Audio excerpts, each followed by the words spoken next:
आज हम बात करेंगे मॉडर्न इंडिया यानी आधुनिक भारत के एक सबसे बड़े विद्रोह के बारे में, ठीक ना, जिसको हम लोग बोलते हैं 1857 का रिवॉल्ट भी कहते हैं, ठीक ना।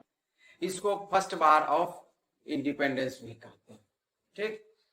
इसको हम इंडियन म्यूटिनी भी कहते हैं, यानी कि सिपाही विद्रोह भी हम इसको कहा जाता है। भारत का प्रथम स्वतंत्रता संग्राम भी कहा जाता है इसको, ठीक ना। अभी तक हम अपने पास्ट के वीडियो में मॉडर्न इंडिया में या अंग्रेजों के आने के बाद जो भी तरह का सोशल रिफॉर्म्स हुआ, चाहे आप उसको कह सकते हैं रिवॉल्ट्स हुआ है ना, चाहे पीसेंट रिवॉल्ट्स हुआ, चाहे वो ट्राइबल रिवॉल्ट हो गया, फिर अलग अलग तरह का उसमें जो इम्प्रूवमेंट हुआ, ठीक ना। एजुकेशन में किस तरह का सुधार हुआ, इम्प्रूवमेंट कहिए, सुधार कीजिए, या अंग्रेजों के द्वारा थोपा गया उनका अपना शिक्षा पॉलिसी, एजुकेशन पॉलिसी, ये सब बारे में बात किए। तो ये सब, इसके अलावा जो डी इंडस्ट्रियलाइजेशन यहाँ का किया गया था, यहाँ का जो मतलब धीरे धीरे यहाँ का एक इंडस्ट्री पर अलग अलग तरह का टैक्स इम्पोज कर और उसके बाद यहाँ पर जो है इस मार्केट को सिर्फ कंज्यूमर बेस्ड मार्केट बना दिया गया और सारा मैन्युफैक्चरिंग कहाँ होने लगा, आपका ब्रिटेन में होने लगा। तो ये सब बहुत काउज ऐसे हैं जो कि एक 1857 के रिवॉल्ट का एक बहुत बड़ा फाउंडेशन तैयार किए थे। आज हम इसी पर विस्तृत चर्चा करेंगे। सबसे पहले हम इसमें चर्चा करेंगे जो आपका काउज है 1857 का रिवॉल्ट का, वही टॉपिक का कवर करेंगे। बाद में फिर इसका कंसिक्वेंसेस क्या हुआ, रिवॉल्ट कैसे हुआ, कहाँ कहाँ फैला, ये बात करेंगे। उसके बाद आगे वीडियो में बात करेंगे हम कि इसका आउटकम्स क्या हो गया, ठीक ना। तो चलिए, आपको पता होगा कि 1856 से 58 के बीच यहाँ लॉर्ड कैनिंग जो था, यहाँ का गवर्नर जनरल वायसराय हुआ करता था, ठीक। अब देखिए तो क्या क्या काउज था 1857 का रिवॉल्ट्स का, उसको वन बाय वन समझते हैं। सबसे पहला रिवॉल्ट ऑफ 1857, ठीक। इसको सिपाही विद्रोह भी कहा गया था, म्यूटिनी रिवॉल्ट भी कहा, इंडियन म्यूटिनी भी कहा गया, इंडियन क्या बोलते हैं first war of Indian independence भी कहा गया, ठीक ना। चलिए, तो सबसे पहले इसका सोशल काउज हम लोग समझते हैं। तो सोशल काउज क्या है? पहला सोशल काउज में क्या है, सो देखिए। सोशल काउज में आपका है कि जो law that interfere with the religion and custom of the people, ठीक ना।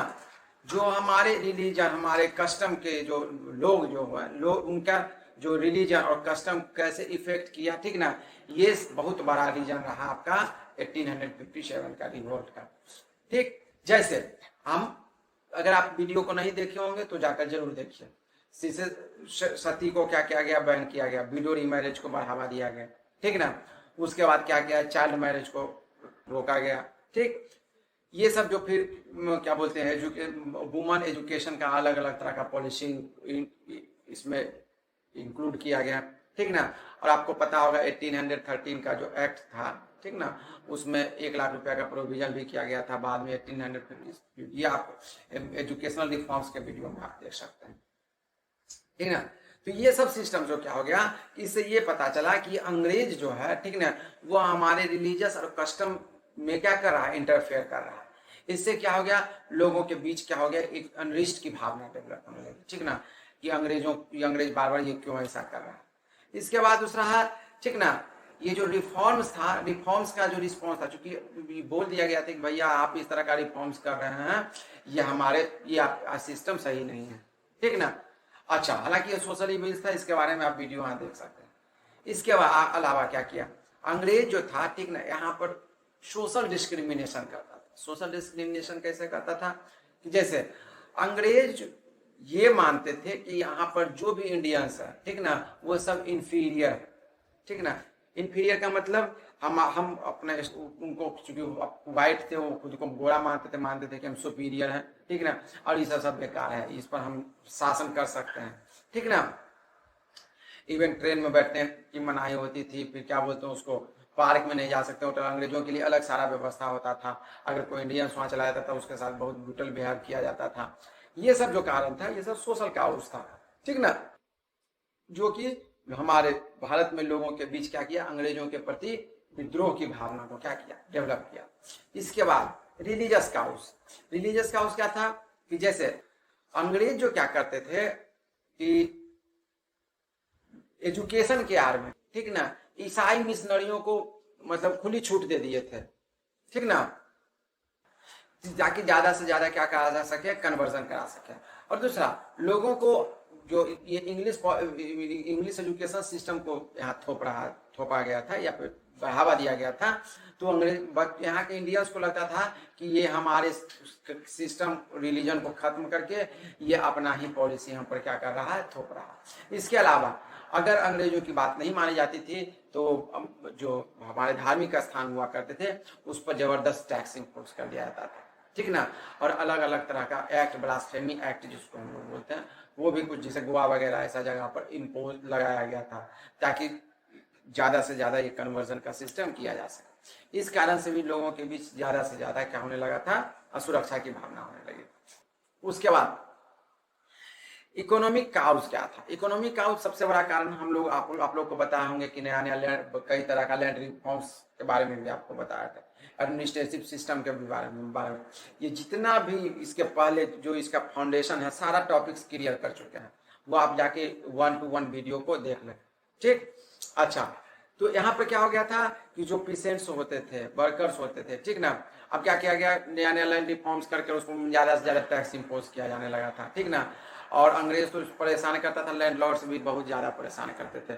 और एक नया वर्ग मनी लैंडर हो गया था कि जरूरत से ज्यादा इंटरेस्ट पर पैसा देता था और बाद में उसकी जमीन तक हड़प लेता था।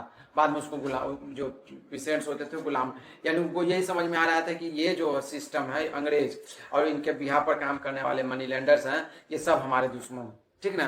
तो लोगों के बीच लोग जो है अंग्रेज के खिलाफ एकजुट होने लगे थे। इसके अलावा ट्रेड और हैंडीक्राफ्ट्स जो था, ठीक ना, उसको क्या किया गया, धीरे धीरे यहाँ पर पूर्ण रूपेण समाप्त किया गया, ठीक। तो कैसे समाप्त किया गया, तो यहाँ पर क्या किया गया कि यहाँ पर चूंकि वहां पर तो मशीन से बनने लगा था इंडस्ट्रियल रिवोल्यूशन के कारण, तो वहां पर जो सामान सस्ता में बनता था और ज्यादा से ज्यादा यहाँ डंप किया जाने लगा। तो यहाँ ज्यादा से ज्यादा डंपिंग करने के कारण क्या हो गया कि यहाँ का जो इंडस्ट्री था, इंडस्ट्रीज क्या होने लगा, खत्म हो गया। और वहां पर काम करने वाले जो भी वर्कर्स थे, ठीक ना, वो सब जो क्या हो गए, बेरोजगार होने लगे थे, ठीक ना। और इससे उनको यही समझ में आ रहा था कि अंग्रेज जो है धीरे धीरे हमारा जो सारा सिस्टम है उसको क्या कर रहा है, नष्ट भ्रष्ट करना चाह रहा है। इस कारण से भी ये इस तरह का अनलिस्ट बहुत तेजी से डेवलप हो रहा था।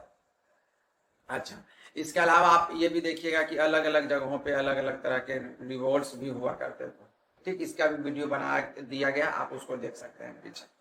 उसके बाद लोगों का जो लाइवलीहुड होता था, जैसे जो पहले राजा महाराजा का सिस्टम में था, तो वहाँ पर जो आर्टिसियंस होते थे, म्यूजिशियन होते थे, पोएट होते थे, प्रीस्ट होते थे, उनको क्या होता था, राजा के द्वारा स्पेशल प्रिविलेजेस दिया जाता था ताकि वो एक स्टैंडर्ड जीवन जीते थे। लेकिन अंग्रेज का तो काम था ज्यादा से ज्यादा लूटना, प्रॉफिट कमाना, ठीक ना। तो ये सब लोग बेरोजगार हो गए, ठीक ना। लेकिन इनमें क्वालिटी क्या थी कि जिसे जो क्या बोलते हैं, पोएट वगैरह होते थे, अपने पोएम के थ्रू अपने ये तो लोगों को जगाने का काम करते थे, ठीक ना। ये भी बहुत बड़ा योगदान रहा है इसका, इन लोगों का, ठीक ना, ये चीज समझिएगा। इसके बाद धीरे धीरे भारत से वेल्थ का ड्रेन किया गया। आपको पता होगा कि अंग्रेज के समय ही ये जो आप रेलवेज का डेवलपमेंट ये सब देख रहे हैं, ये सब बेसिकली अंग्रेज यहाँ से सामान को सारा को से मतलब डॉकयार्ड के पास तक ढोकर ले जाने के लिए सारा डेवलपमेंट किए थे। और वहां से ताकि आसानी से क्या ले जा सके, ब्रिटेन लिया जा सके, ताकि वहां पे यहाँ से जो लकड़ी ले जाया जा सके बड़ा बड़ा, उसको वहां पर शिप बिल्डिंग इंडस्ट्रीज में ज्यादा से ज्यादा यूज किया जा सके, ठीक। इसके अलावा तो यहाँ से वेल्थ का भी ड्रेन हुआ था। इसके अलावा चूंकि इंडस्ट्रीज वहां था, मैन्युफैक्चर वहां था, यहाँ पर सिर्फ उसको क्या करते थे, आदमी यूज करते थे, तो वेल्थ का भी ड्रेन होने लगा था। उसके बाद यहाँ पर अलग अलग तरह का टैक्सिंग पॉलिसीज लगाकर ज्यादा से ज्यादा धन लूट करके यहाँ से क्या होता था, अंग्रेज अपने देश जाने लगे थे, ठीक। तो इस तरह से लोगों के बीच क्या हो गया, यहाँ के लोग कंटिन्यू गरीब होते जा रहे थे और अंग्रेजों के खिलाफ इनका क्या मतलब अनिष्ट बढ़ता जा रहा था। इसके अलावा कुछ जो है पॉलिटिकल काउस है। पॉलिटिकल काउस में सबसे महत्वपूर्ण है आपका डॉक्ट्रिन ऑफ लैप्स पॉलिसी। मतलब पता होगा आपको कि अगर इसमें आपका लीगल हेयर नहीं हो, ठीक ना, आप, ठीक ना, तो अंग्रेज क्या करता था कि उसको मतलब वाइट घोषित कर दे रहा था, ठीक ना। जैसे आप ये देखते होंगे कि गंगाधर राव का अपना कि अपना कोई संतान नहीं था, ठीक ना। झांसी की रानी लक्ष्मीबाई एक दत्तक पुत्र को गोद ले ली, ठीक। तो फिर क्या किया था, उसको अंग्रेज क्या किया था, नहीं, उसके लिए एक पॉलिसी बना दिया गया था कि नहीं, इस तरह का अगर रहेगा तो वो माना जाएगा कि उसका राजा नहीं है, और वो जो उसकी रियासत है, ठीक ना, वो फिर अंग्रेजों के अधीन चली जाएगी। आपका सतारा हो गया, झांसी हो गया, ये सब इसका एग्जाम्पल है।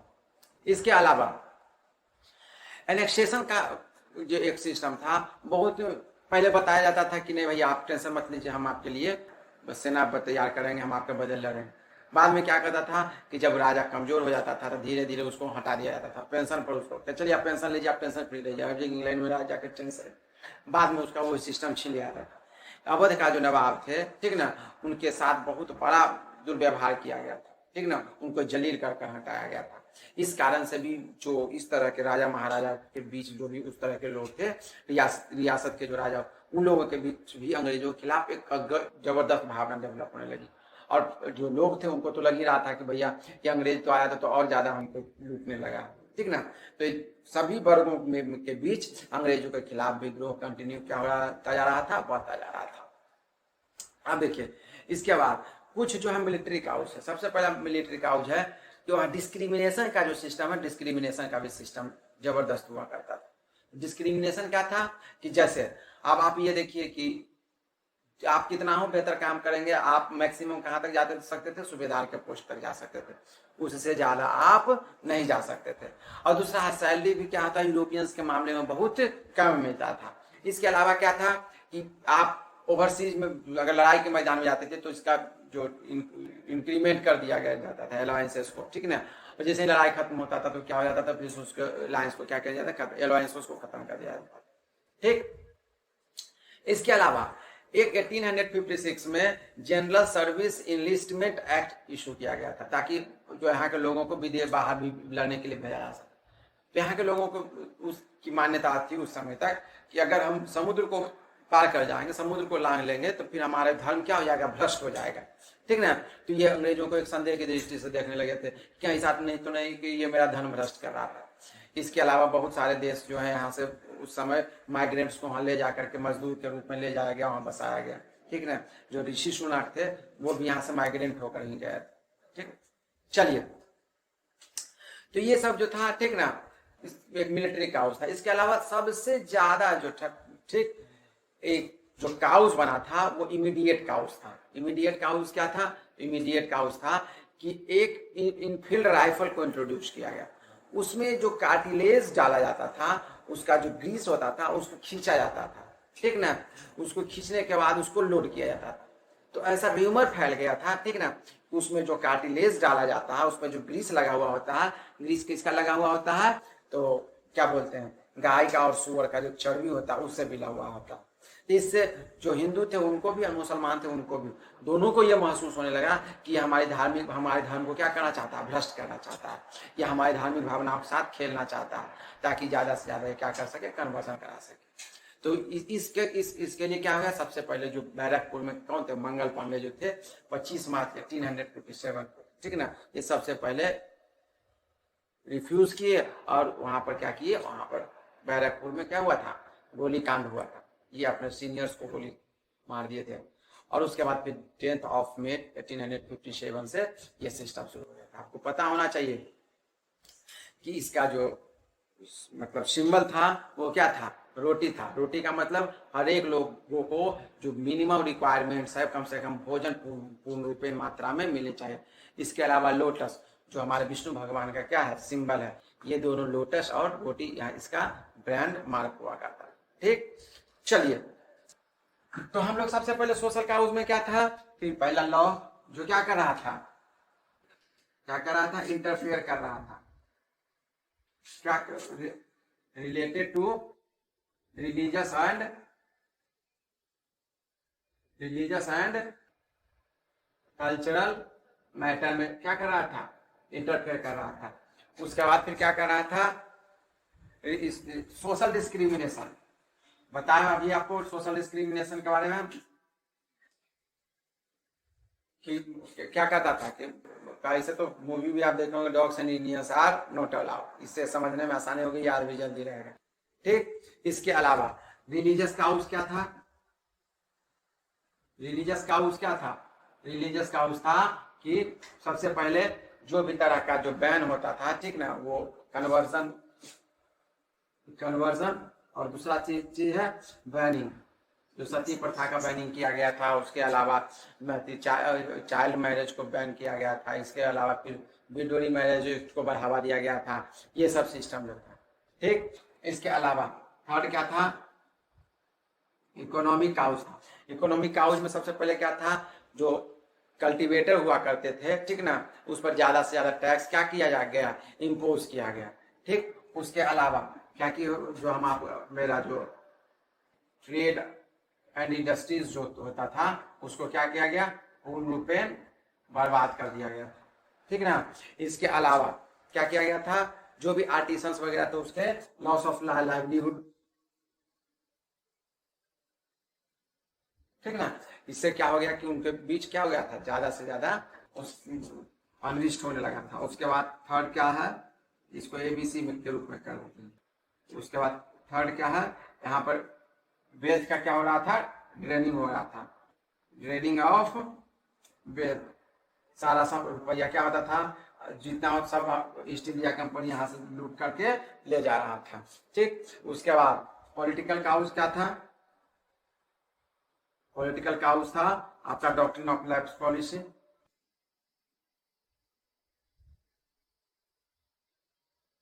एब्यूजनेस जैसे अवध का जो नवाब था, उसके अलावा बहुत एब्यूजनेस किया गया। उसका एनेक्सेशन किया गया। किसका? सतारा हो गया, जयपुर हो गया, संबलपुर हो गया, नागपुर हो गया, झांसी हो गया, ये सबको क्या किया गया था? ये एनेक्स कर दिया गया था, ठीक ना। किसी न किसी कोई ना कोई बहाना बना करके या कोई ना कोई लॉ इम्पोज करके उसको क्या कर लिया जाता था? एनेक्स कर दिया जाता था अपने ब्रिटिश इंडिया में, ठीक। उसके बाद चौथा था मिलिट्री काउज।